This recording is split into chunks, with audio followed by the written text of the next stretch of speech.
Welcome to Paranormal Heart Podcast with host Kat Ward.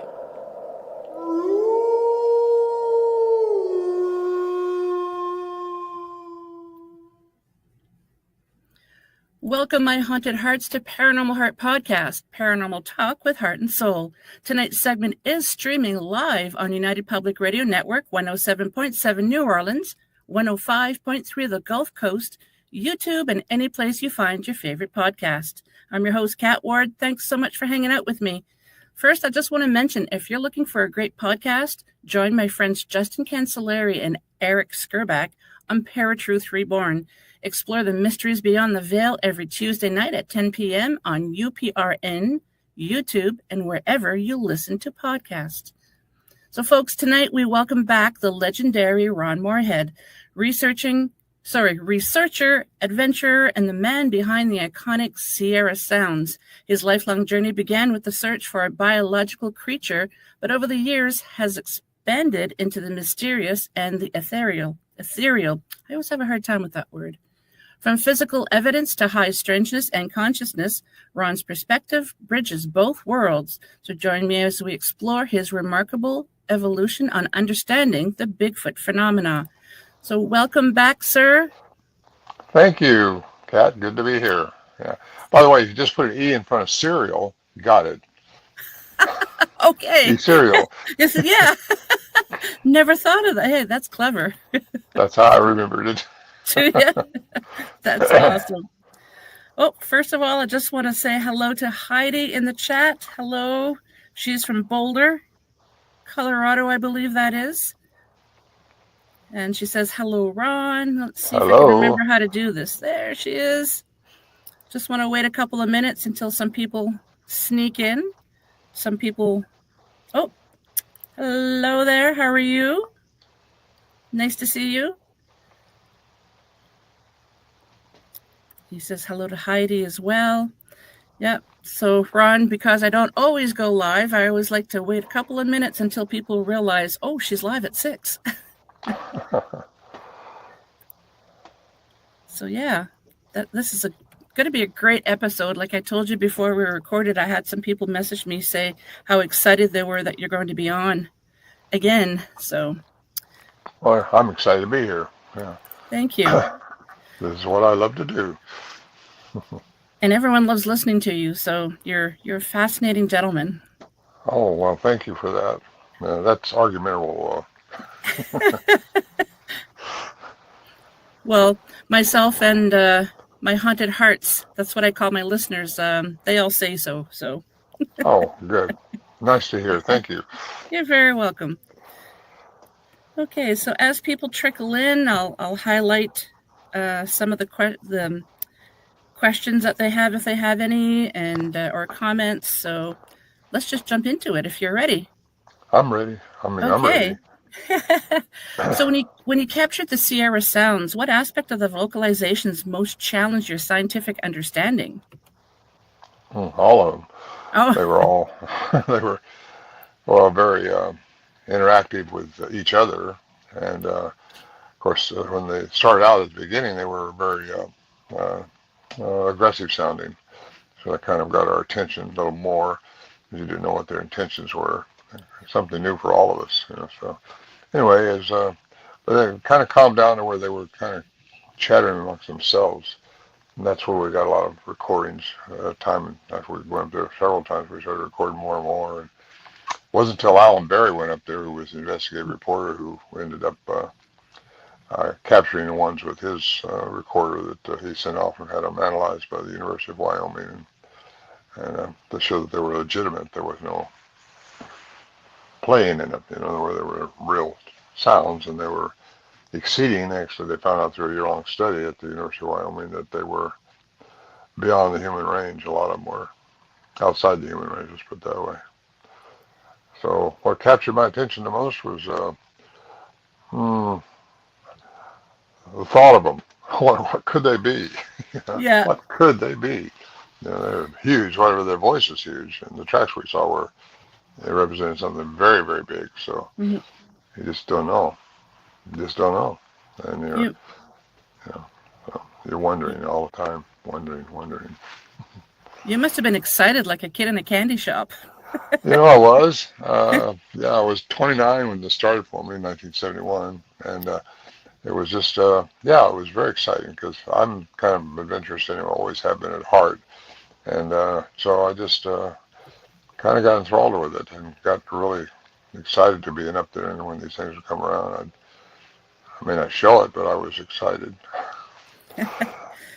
Yeah, the adventurous side of you, because I think, if memory serves, you were a pilot and I think scuba diver? All those, that Yeah. pilot, scuba diver, I had a ranch with horses, had 14 horses, an Arabian stallion, and quite well. If I wanted to do it, I just did it, and Nice. I didn't want to be these old guys. So I wish I'd done that when I was younger. So when Yeah. I was younger, I did it or tried.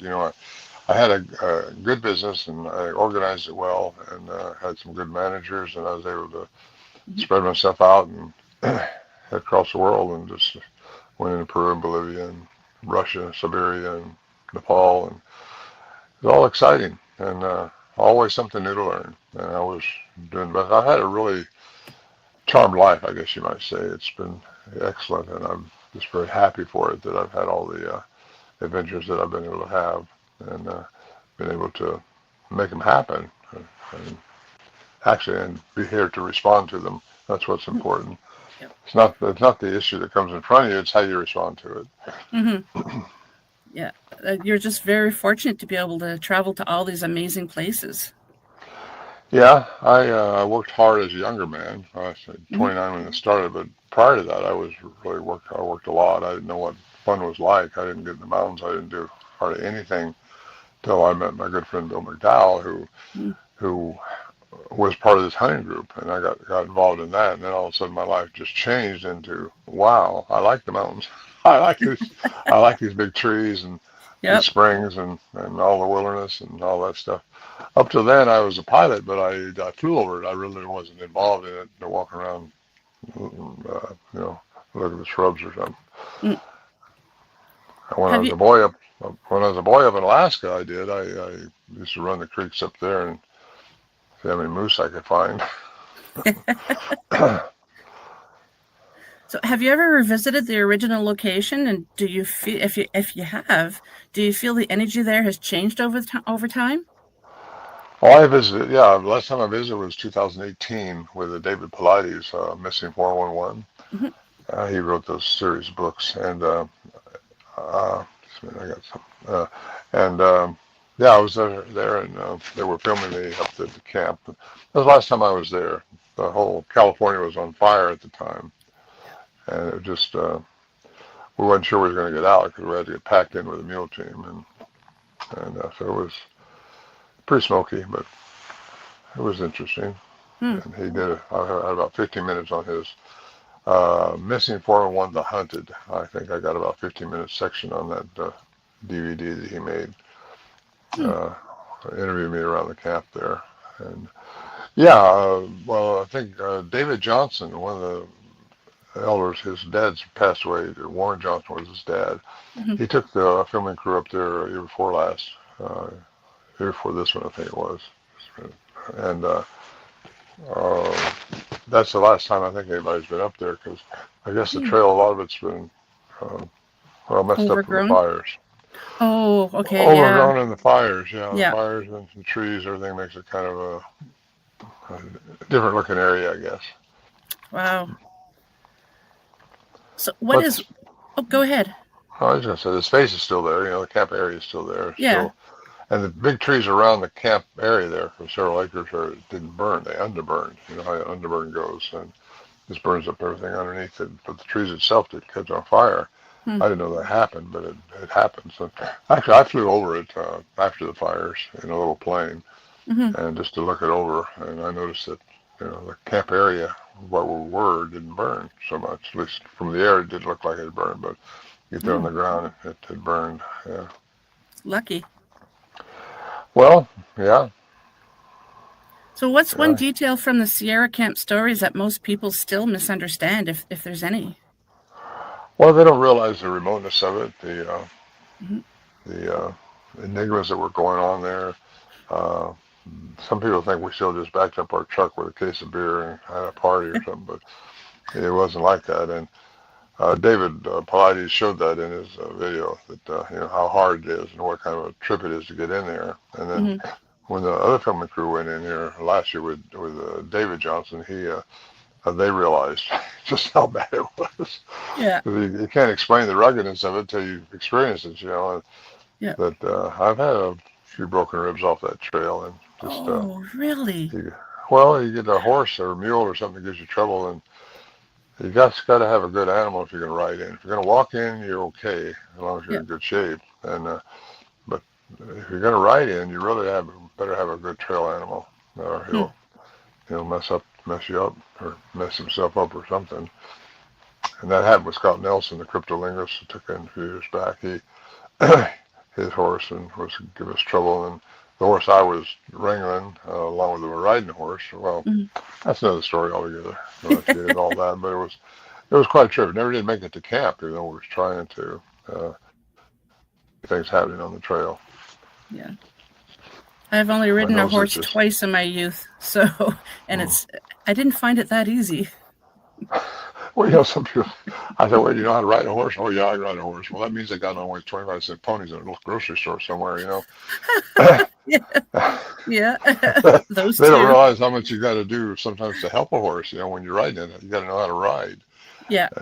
When to go up and when to go down, when to lean back, when to grab his tail, when to put your boots between his ears and stuff like that, Well, that's kind of a joke. I was trying to picture that. You kind of do. It's almost like that. I used to like to wrangle, because if you're wrangling something, you can hold on to the rope, and that pulls you backwards. Okay.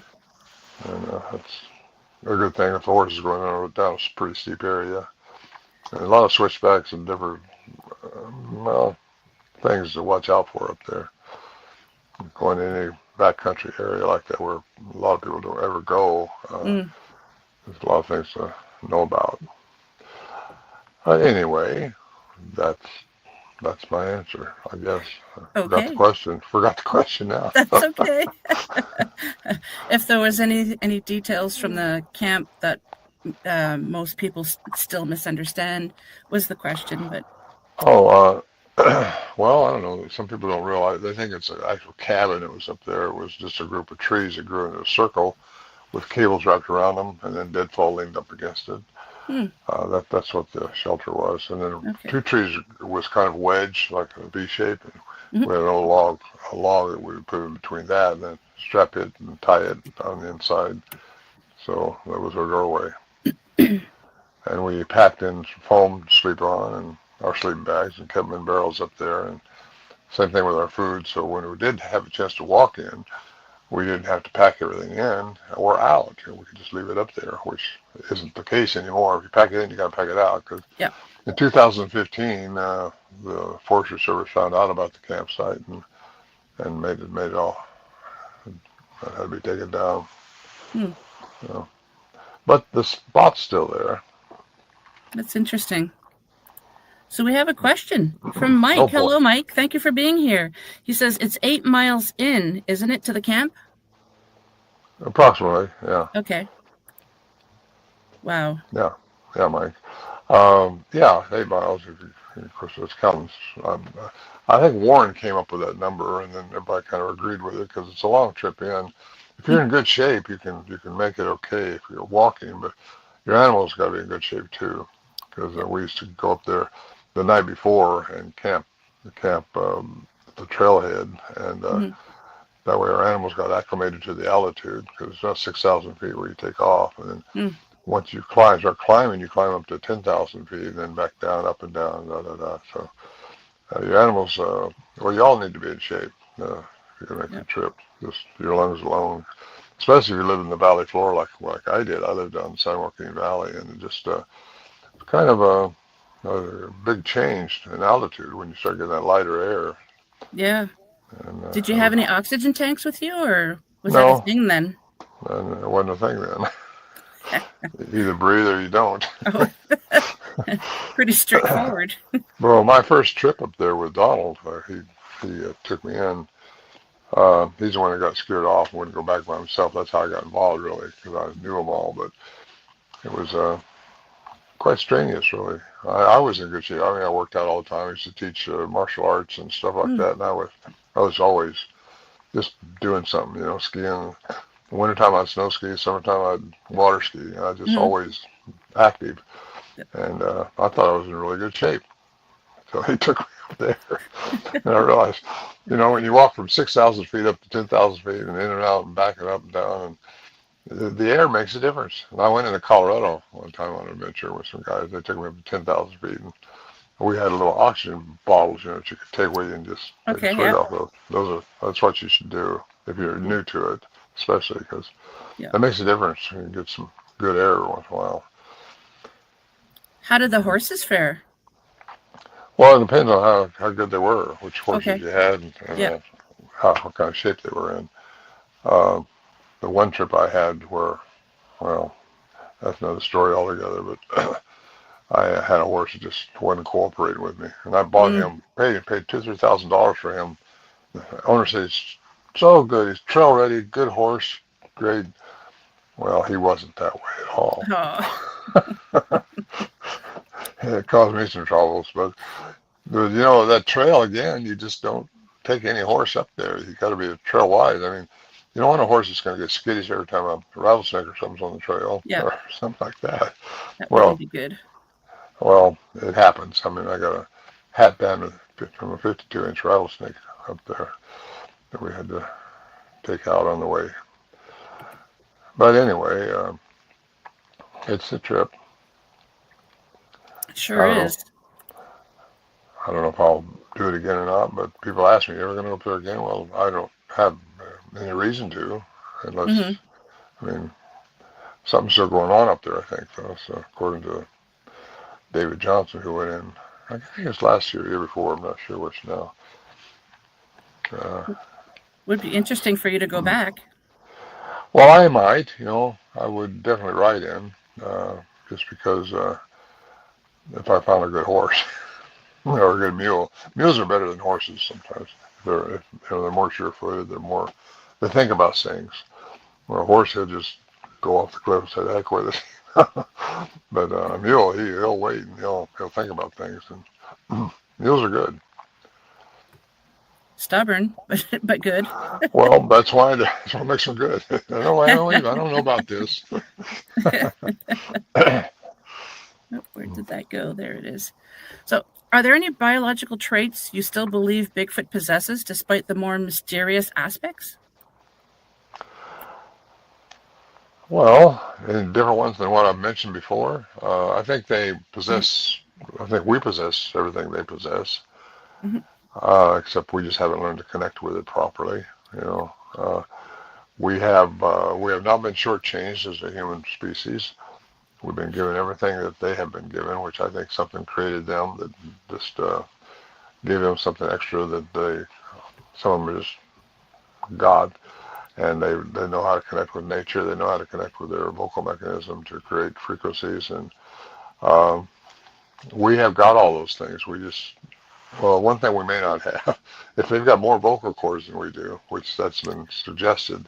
It was suggested to me one time they have 7 different vocal cords. We have 2, and that means that could mean a lot right there. Of course, I hypothesize that possibly they have a ability within their vocal mechanism to create a frequency that would change their matter into energy back and forth, and that's basically what we know as cloaking or disappearing or something. What they do is just go out of your visual range, and that's set between 430 and 770 terahertz is our visual light frequency. Anything outside of that, like an eagle can see a rat from 2 miles away and go down and get it. Dolphins, everything speaks to each other and talks to each other, and they have different attributes to get them through this environment that we're in. We have a bunch of attributes that we're born with. However, we have more inside of us that we're actually created for. That's what I think the masters taught in the old days was, or Christ, he said, God is within you. And he started doing a lot of miracles and things, and he said, you can do all this too. Well, I'm not walking on water yet, you know. And years ago, if I learned how to turn water into wine, I'd been in bad shape today, probably. I think a lot of people will be in trouble with that. But actually, Einstein, and because it's been established mathematically in quantum physics, that if you can find the frequency of anything, you can change its matter. Mm-hmm. So there's a lot going on with sound frequency healing now, and you can find the right frequency. You can, if you know the frequency of the item you're dealing with, you can change its matter.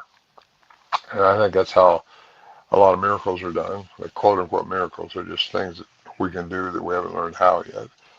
And you do that through, I believe, through meditation, through just allowing this what we have in us to come out and to be complete. And that's what chakras, I think, are all about, and things like that, balancing yourself. So let's see if there's anything. Oh, just want to bring up what Mike brought up. I do believe most of Bigfoots do have their special abilities, but also believe some of them have lost it or just lost the practice of it. Do you believe that's true, Ron? Yes. There. Answered that one quick. Well, I think a lot of them have crossbred with indigenous people over the eons of time. That's been noted in a lot of Native American lore, too. They take their women and they crossbreed. That makes them more human-like, more like us. And they would either, their abilities have been recessed sometimes or just lost. Well, I don't think they're lost, but they're recessed. And just like ours are recessed, they're in there. It's just we got to learn how. And I think that's what the young ones are here for, when the young Bigfoots, because they seem to have a training field here. When they are born in this density, this third density, they have to learn how to get along in it, but they also have to not forget who they are and not overlook what their abilities are, like we do. We just, we don't believe them sometimes. We live in the Newtonian world thinking everything's something you can touch, feel, see, or hear. You gotta have those attributes to think it's real. Well, there's more going on. There's just a lot more going on.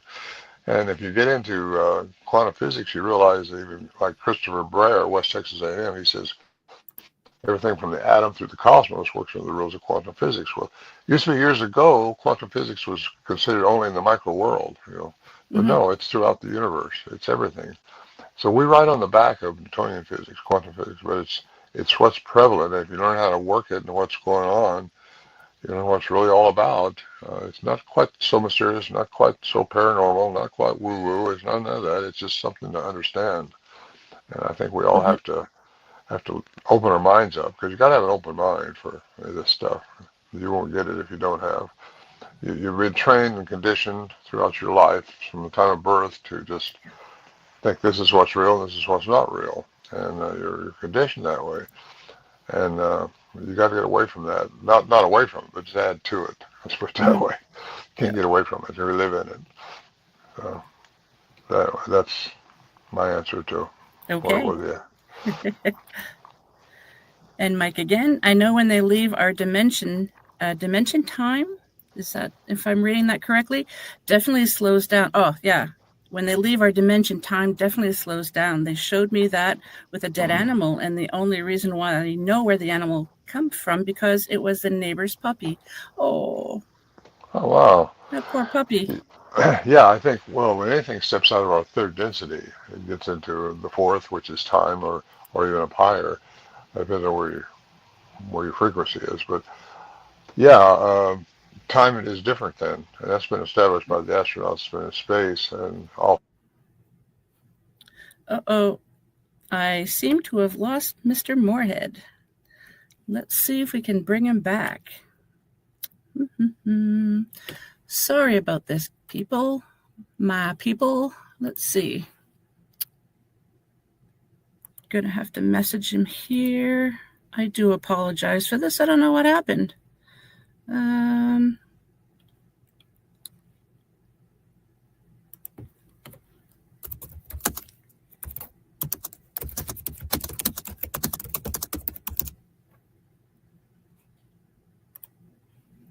Okay, so I just messaged him. Hope that he can get back on. Yeah, oh no, Heidi, I know. Just when it's getting good. Let's see. Nothing on my end. Nope, I don't think. I just want to make sure that it's not me. But oh,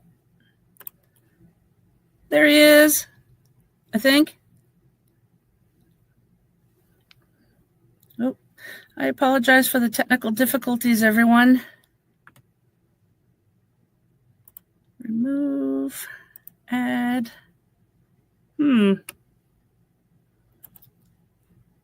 Well, please be patient, everyone. We'll see if Ron can come back. I do hope so, because I have received quite a few messages saying that how much they were looking forward to seeing Ron on here, and so it's nice to get feedback like that. So I could probably say that Ron is a fan favorite. Oh, nope, he popped out again. Oh, jeepers. Okay, so I could start dancing a jig for you. I won't sing. It's not good. Anybody have any questions or comments in the meantime while we hopefully get Mr. Morehead back onto the stream here? Anybody? Nope. Let's try that again. There he is. I made it. Sorry about that. It's okay. I got 3 phone calls. Oh, no. Got to do something about that. Well, That's okay. I usually think about that, but I didn't think about this time. No worries. There's always technical difficulties with podcasting. Well, that's not technical. That's just not being alert on my side. Oh, no worries. You made it back. I did. Where were we? So do you believe Bigfoot interact with humans' consciousness intentionally? Yes. Okay, now, more to that. If they got the right frequency going on, these things are able to reach the frequency and mentally talk to them. And that's called mind speak, I guess they call it. I've never had that happen to me that I know of. That's because I'm so analytical.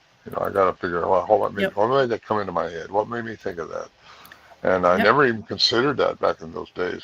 But I think that's why I got the voices recorded that we recorded so much, because they wasn't able to mind speak to me. And I say not able. I wasn't able to relax enough to listen, put it that way, because I think if I had all that to do over again, I would have done a lot of things differently. But who knows? Here I am, old man now, and it's all woulda, shoulda, coulda stuff goes on. But yeah, mind speak was just basically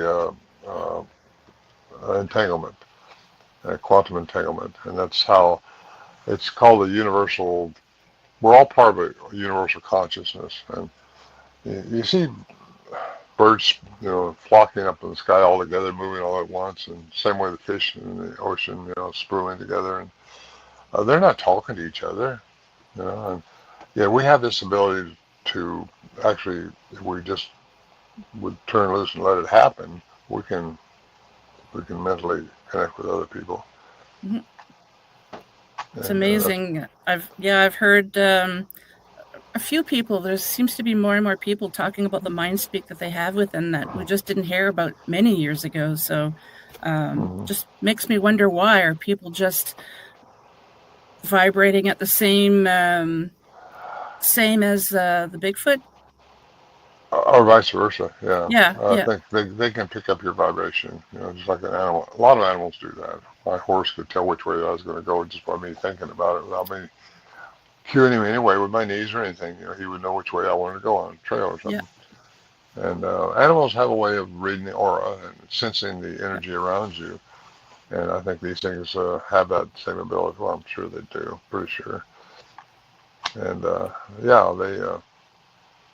they're unique. Whatever they are, they're unique. And they're not all the same. I got to say that right in the middle of all this, because I don't think they're all the same. Like people.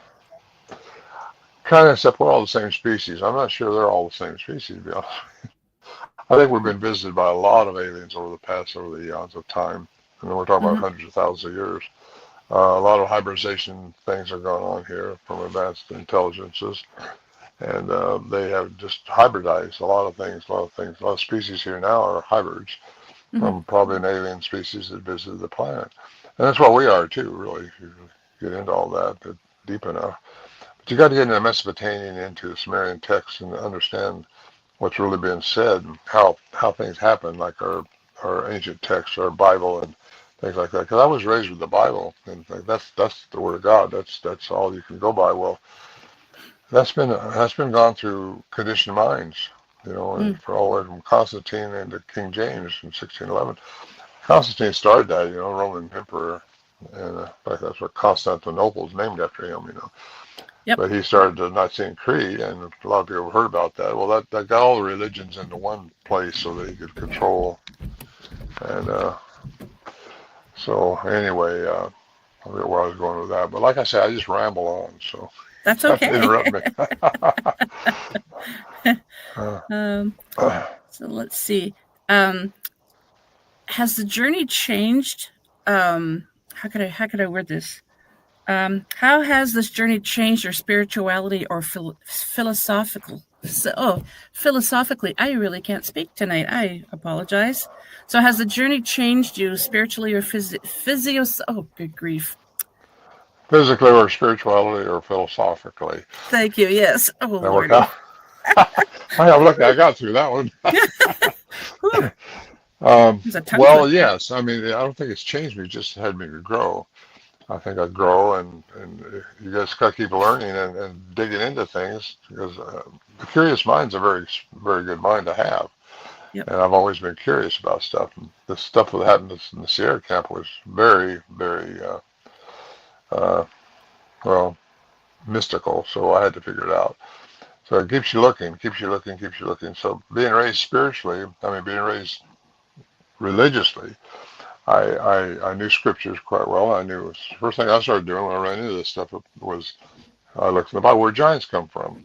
Mm-hmm. Well, you get into the fallen angels and the Nephilim and all that stuff, and is that true? Well, wow, there's all kinds of stories about giants all over the world. All kinds of cultures have stories about giants, but when you get into how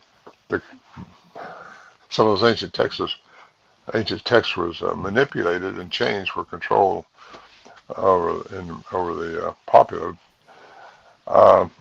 you find out that there's a lot of differences when you get into cuneiform text, which is the cuneiform, however you want to pronounce it. That's Siberian. Gosh, I didn't have enough lunch. That's what's wrong. Or enough coffee. Or too much, maybe. That's it. Talking too fast. No, the Anunnaki. A lot of people have heard that. Oh, yeah. It gets in the cuneiform text was given to the Sumerians. Sumerians wrote it down for all this known written language known to us, and it goes way back to 3450 BCE. And you get into that, and you see how a lot of the words and the texts were, because it just got translated in the 1800s, by the way. But you can still see how it's been changed, because just about all the languages, written languages, have a core from that, including Hebrew. And when you get into how all that has been gone over the eons of time, hundreds and maybe 1,000 years, you realize how much has been going on. And all things that were mentioned in the first 5-6 chapters of Genesis took several 100,000 years, according to cuneiform text. But it falls in identically to, when you get into Enlil and Enoch, not Enoch, Enki, you get into those two brothers, half-brothers, and it mirrors a lot of things that were been said in Genesis. Mm-hmm. And you get into the deluge, the flood. Just about all cultures all over the world have records of that. Yep. I just encourage anybody to start delving into it. If you have an interest in it, if you delve into it, you'll find out all this stuff, and it's really, really, really a lot of interesting stuff and entertaining stories. I can't get into something if I'm not entertained by it or understand something about it. I can't read novels and things like that where Aunt Mary messed with Uncle Joe or something like that. She just can't. It doesn't interest me unless it's got some substance to it. Yeah. I like stuff with substance. So globally, there are similarities. So, like you got Sasquatch, Yeti, Yowie, and so many other different names in North America. Are these creatures all the same creature, do you think? And then just because they're different parts of the world, they have a few little differences? Well, there's yes and no on that one. I don't think they're all from the same genome, from the same maker, let's put it that way. Like I said, I think several types of advanced entities have visited this planet, and they've done things to different species on this planet. Bigfoot being one of them, us being another one. If you want to get into the Anunnaki story, they supposedly created us. I think he had a passion for humans. That's what made us so good, right? Mm-hmm. But then you got Enlil, who was the warring species. They fought a lot, like the two brothers in the Bible, and just you got to look into it. It's so fun. Yeah. But anyway, that's what made us what we are. But then our telomeres, which determine we're going to live so long, up to 120 years supposedly, Yep. were cut off and done with.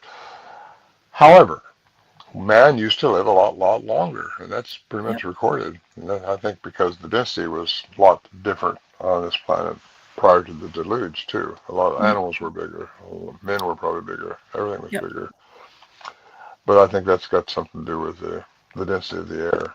I think it all changed when the terraforming took place. And that was probably 12, 13,000 years ago.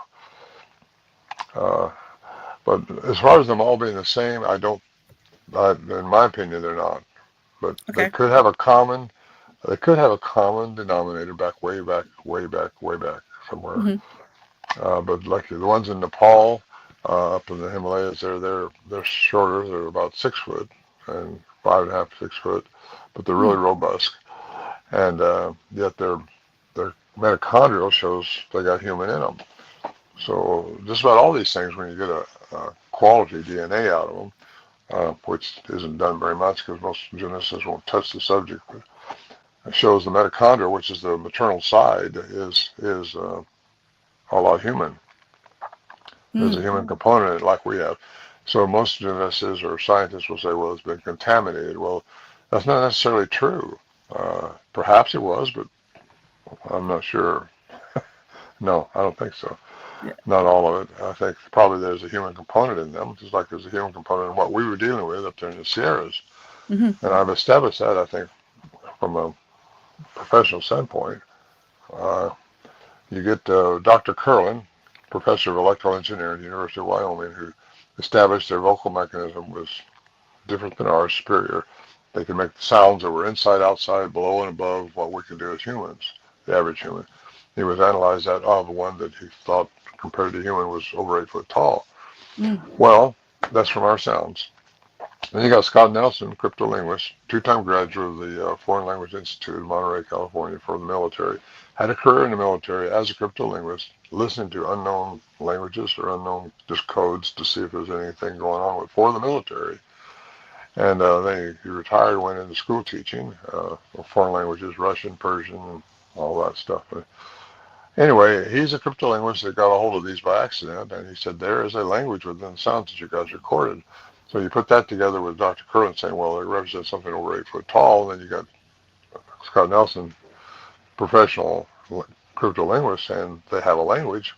Well, language is very, very important, which we didn't know at the time just how important it was, but if you think about it, you got Dr. Lieberman, Brown University, Philip Lieberman. He says only humans have that ability to speak like we're speaking now. Only humans. You put those 3 dots together, it kind of gives you a picture of something that has to have a human component.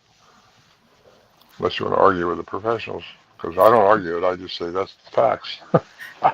Just the facts. It's just facts. Just facts.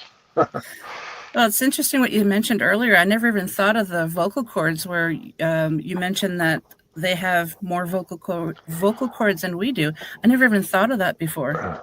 We don't know that. That's just been suggested to me. Okay. Gotcha. Till you find one and analyze it, you don't know that. Unless somebody somewhere can tell from the tapes that we have. Of course, like the whistles that we have recorded. And we didn't record an infrasound or ultrasound. We didn't we had a little cassette recorder. That's all we used up there. Mm-hmm. And but the whistles we got were established through the studies that were done through the vocal mechanism and not the lips like we whistle through the lips. Mm-hmm. Then you got the throat singers, which are Yeah. prevalent in different parts of the country who can do this stuff, sing two different tones at one time. You got to wonder just what their abilities are. Mm. And like I mentioned earlier, I hypothesize that maybe, just maybe, they can create a frequency with their sound mechanism that would allow them to go out of our visual perception. And because if you take any tone, and go the 49th octave, it'll turn into light. Now, that's something most people didn't know. Oh, no, I didn't. Yeah, That's and yet there's interesting. people that say, "Hey, I seen a Bigfoot, then I seen a ball of light shoot off." It Yeah. turns on, I see light. I've seen that, heard that a few times. Back at Renaissance, these people that are doing my movie on the Sierra Camp now, we've got a man and his son who saw just that, and they reproduced it very well and showed Hmm. where they was looking at a Bigfoot, and then it just went down into a ball of light and shot off. Well, that's energy matter transfer, which Dr. Paul Dirac got the Nobel Prize in 1933 for this. I just talked to Ronnie LeBlanc. He's the one that's on that program, TV series, and he's into the same thing I am because he's seen some pretty enigmatic things when he's in that series. Why did they name that series? You don't know. You do know. Everybody knows because it's very popular. Anyway, doesn't matter now, I guess. But energy matter transfer, 1933, Paul Dirac, Nobel Prize for antimatter. Antimatter is the direct exchange between matter and energy. If you find the frequency of anything, according to Einstein, according to quantum physics, you find the frequency of anything, you can change its matter. So if they can find the frequency through their vocal mechanism or through some other means, I don't know, whatever, but if they have that ability, they could go out of your perception, go right out of your visual perception, which we only see within 437 and 70 terahertz. That's our visual perception. So there you are. I don't know what I was answering, but that was fun. It's kind of, I was thinking of when a cat purrs, they say that a purr, that frequency will help heal. And I have actually had that because I used to get really bad migraines. I don't get them nearly as much now, but I used to have a cat that when I'd lay down, he would lay down right up against my head and purr. And that would help my migraine. And it's like, Yeah. Yep. Yeah, they have different eyesight ability too. Yes, they do. Yeah. Yeah. A lot of animals can see things we don't see. A lot of animals can smell things we don't smell. Olfactory sense I'm talking about, not stink. Yeah. Yeah. But yeah, you take dolphins. They all have a way of communicating and have abilities that fit with the environment they're in. Mm-hmm. And we think we're so everything on this planet, but we're not so everything. We may be, but we haven't learned to communicate with it yet. Yeah. And but every animal on this planet has the ability they seem to adapt to the environment they're in. Mm. And we make our environment adapt to us. And that's, I never said that before. That was kind of interesting. Oh, yeah, you just we coined build houses. Yeah, I just coined it. You just coined a new phrase. Well, we get cars so we can get somewhere. We get airplanes so we can get somewhere. We make things so they happen for what we want. Or anyway. Getting back to the frequency thing, I'm also thinking of I've read a few things where pregnant women would be swimming with dolphins, and if they were having any morning sickness or anything like that, the dolphins just apparently have that frequency to be able to help with that sick feeling. So it's just amazing what animals can do. It is. Joan Ocean, lives in Hawaii. I've been out swimming with her before, and this lady I was with at the time was also swimming, and she had 3 dolphins just following her around, and all of us got back on the boat because we was through, and she stayed out there for a while, and we was watching a tiger shark over here off the side of the boat. Oh. And she thinks the dolphins were protecting her from that because the tiger sharks are hunters, they will hunt you. So that was kind of interesting. And Joan Ocean has written books too. She's a doctor, very very nice person. Her and her husband Jean Luc. That's like a Star Trek something. Anyway, uh, good people. They live on a place in Hawaii, and we stayed with them over there. But it's Nice. interesting how animals, yeah, dolphins especially, they're very smart. Octopus are very smart. Yes. They will change colors right in front of your eyes, just like a cuttlefish or like a squid. I've dove among the squid before, and those things are spooky. I didn't realize how spooky they were when I was Oh, diving with really? them. Yeah. Well, at night they come up closer to the surface. I was down in Loretto scuba diving, and we was seeing all these little boats out there at night with lanterns in them. They were catching squid. They would they had these lures that would hold them up their little lantern, and they would glow fluorescent. And they'd throw them in the water. You could Hmm. not catch a squid. They would hit them every time. And so we thought, well, we ought to check this out. So we bought a lure and got down the coast about 20 miles. And because there's not just 100 squids though, there's millions of squids. Those Humboldt squids, they're huge. Wow. And they when you do catch them, pull them up to your little boat, they will throw this black stuff all over you, just like an octopus does, and they change colors right in front of your eyes. Really interesting. And then we found out after we caught one or two that my gosh, these aren't little suction cups, they're little teeth. Oh. The little teeth on their tentacles there. And anyway, You think they're just harmless little suction cups, but well, like the octopus, but they're not like that. yeah. Anyway, Oh, it's huh. interesting. But they change colors also. Yeah, but it's interesting how nature adapts to, or animals that's in nature adapt to nature, except for Mhm. us. Yeah. Well, we're Yep. adapting, I guess, in a way. Oh, kind of force nature to adapt to us too, like you mentioned earlier. Yeah. Yeah. So, do you think there's a new direction that Bigfoot research needs to move towards in the next decade or so? Yeah, I think they should do it now. In fact, I think Yeah. they're already doing it. It's open-mindedness, realizing there's more going on with these things than what meets our through density eyeballs.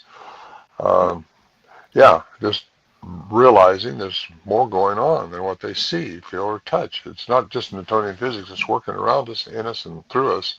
It's quantum physics, Mm-hmm. and it's not that hard to understand.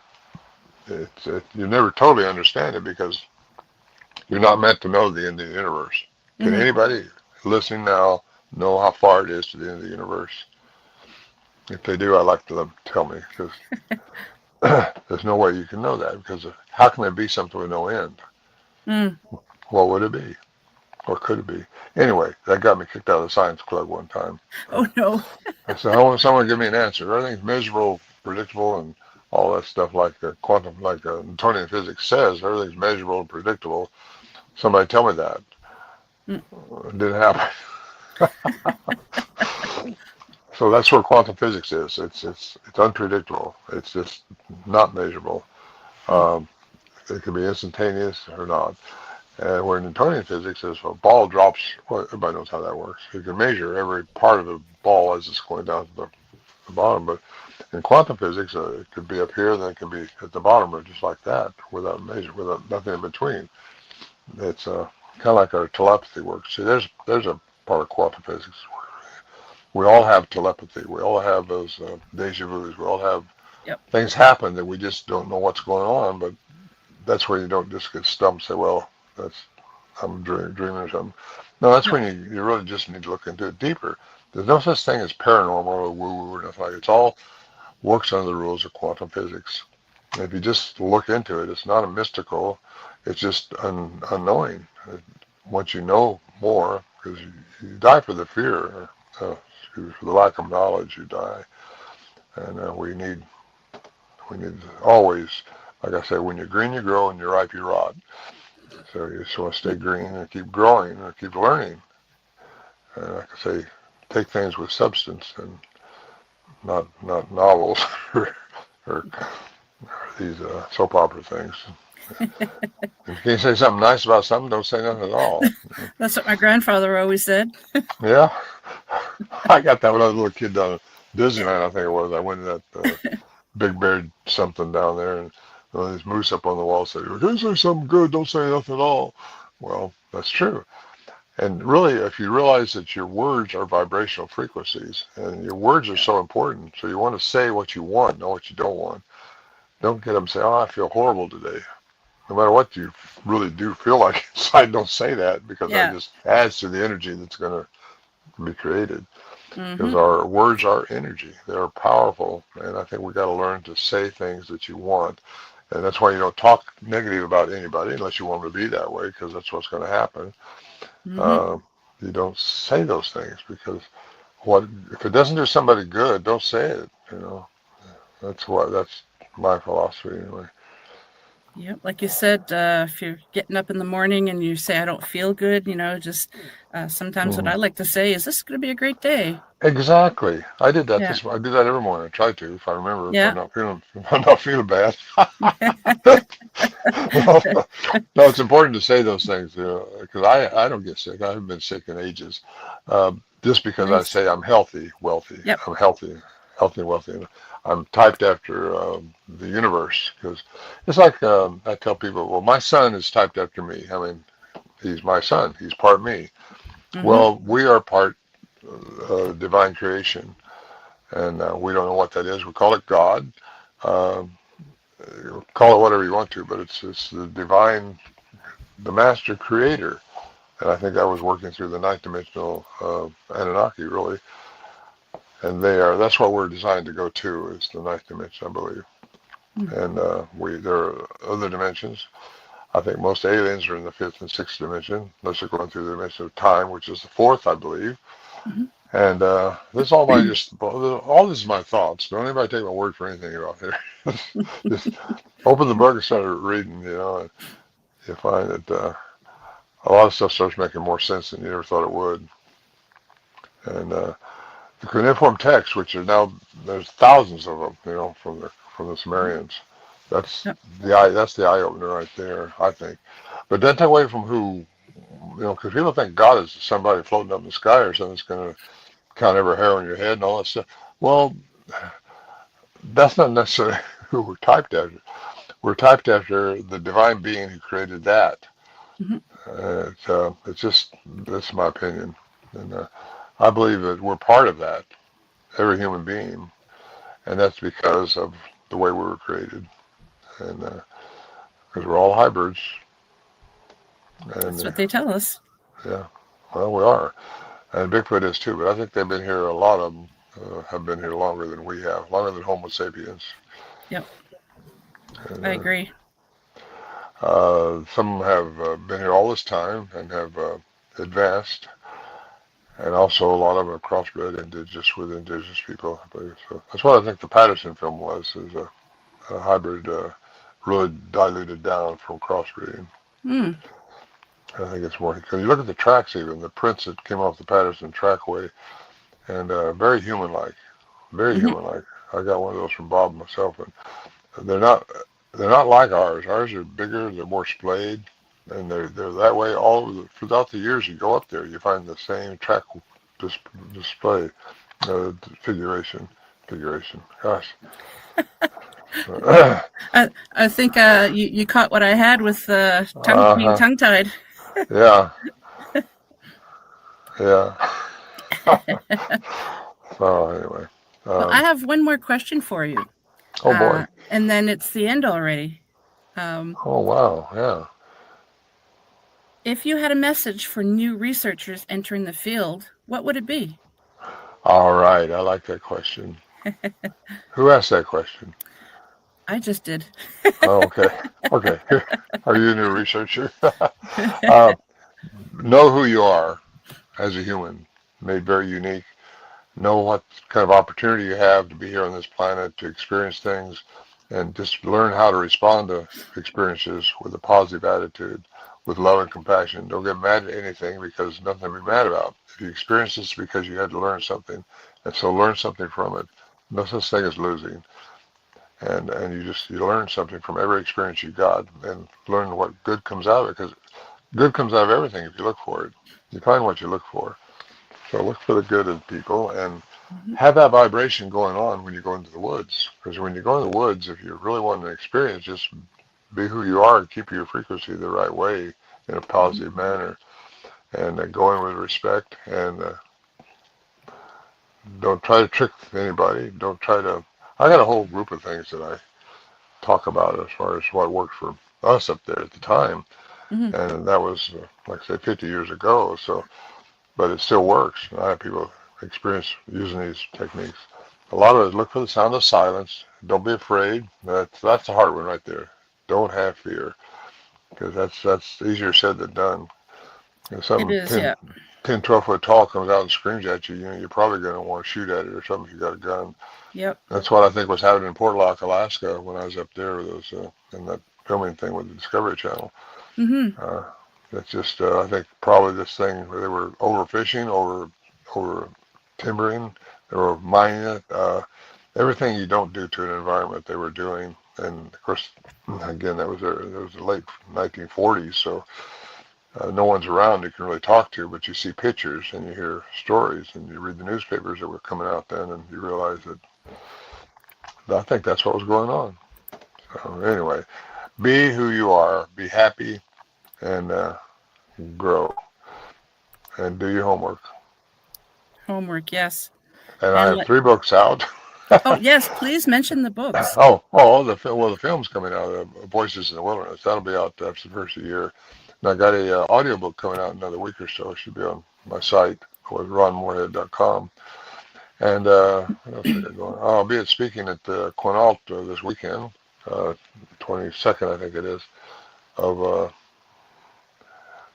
this is November. Yeah, November. Yes, November. Yeah.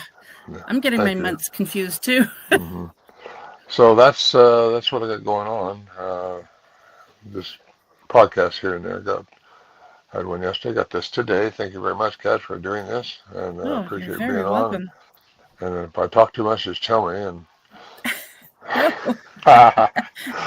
it's like we mentioned before we recorded. Yeah. I usually kind of a quiet guy, but I tell you, when I get on these programs, I really get enthusiastic about this subject matter, because I think the world needs to know more about what's fixing to happen in this world. Things are happening. Exposure's fixing to happen. UFOs are being seen more and more. Aliens are being seen more. Bigfoot is being seen more and more and more. There's not hundreds anymore comes to these. There's thousands of people come to these events now. A lot of people are interested in the subject matter, so they just need to be good, be happy, and try to help somebody else along the way.